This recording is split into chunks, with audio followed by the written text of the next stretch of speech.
Mm. Oui, en ces lieux de paix, en ces lieux où nous louons Dieu, en ce lieu où nous célébrons la paix, je voudrais retenir ce mot, la paix, qui a été utilisé pour baptiser notre basilique ici à Yamoussoukro. C'est la basilique Notre-Dame de la paix de Yamoussoukro. Je veux parler de la paix.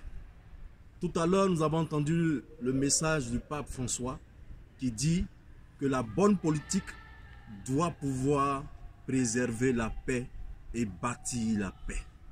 La bonne politique doit pouvoir préserver la paix et bâtir la paix.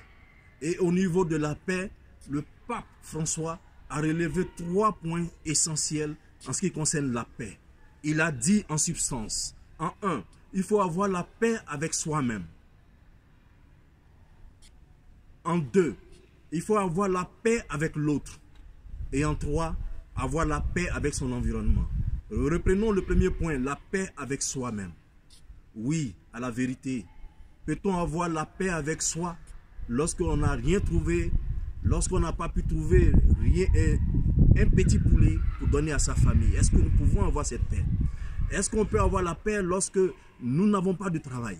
Est-ce que nous pouvons avoir la paix lorsqu'on a faim? C'est Houphouët-Boigny lui-même qui l'a dit. Un homme qui a faim n'est pas un homme libre. Est-ce qu'on peut avoir la paix avec soi-même lorsqu'on n'arrive pas à assurer nos engagements vis-à-vis de nos familles que nous aimons?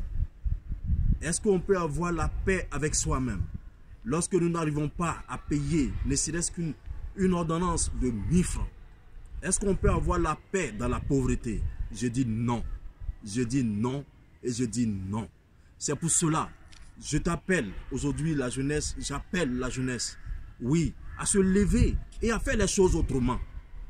Parce que la réalité, en faisant toujours la même chose, nous ne changeons pas et nous demeurons pauvres et nous demeurons miséreux. Il faut changer la façon de faire. Et c'est pour cela, pour avoir la paix avec soi-même, il n'y a qu'une solution. Il faut enclencher la bonne politique économique, celle qui rend les Ivoiriens prospères et qui fait que nous soyons en bonne santé, que tous les Ivoiriens puissent avoir du travail. C'est là mon combat. Allons-y, levons-nous et bâtissons ces usines.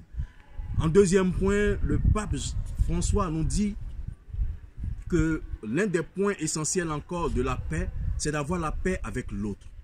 Oui, à la réalité, l'autre est mon frère. L'autre est mon frère. Il est mon partenaire pour mon succès, pour le succès et pour la réussite de notre nation. Mais si nous sommes dans un état de pauvreté, nous ne pouvons pas véritablement avoir la paix avec l'autre. Parce que nous disons que c'est l'autre le problème. C'est l'autre l'obstacle à notre épanouissement. Et tant que nous allons continuer dans le tribalisme, tant que nous allons continuer dans le clanisme, tant que il faut faire partie d'un parti politique qui dirige pour pouvoir manger, pour pouvoir bénéficier des faveurs de notre État, alors nous n'aurons pas la paix.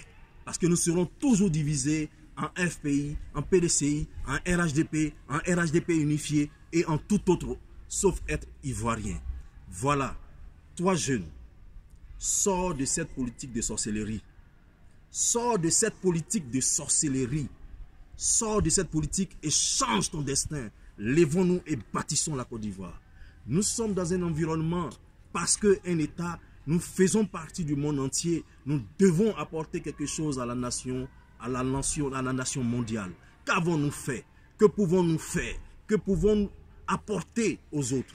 C'est là doit se poser la question. Est-ce que la Côte d'Ivoire peut apporter au monde, qui va à la fois aider le monde à avancer, c'est de créer le Made in Côte d'Ivoire, c'est-à-dire installer ici et maintenant des usines pour transformer toutes nos matières premières. Voilà la substance, en substance, ce que c'est que la nouvelle vision dont je me suis fait le chantre durant toute une année 2018. Mais en 2019, nous voulons l'action. Et je sais compter sur toi. Alors, levons-nous et changeons les choses. Merci.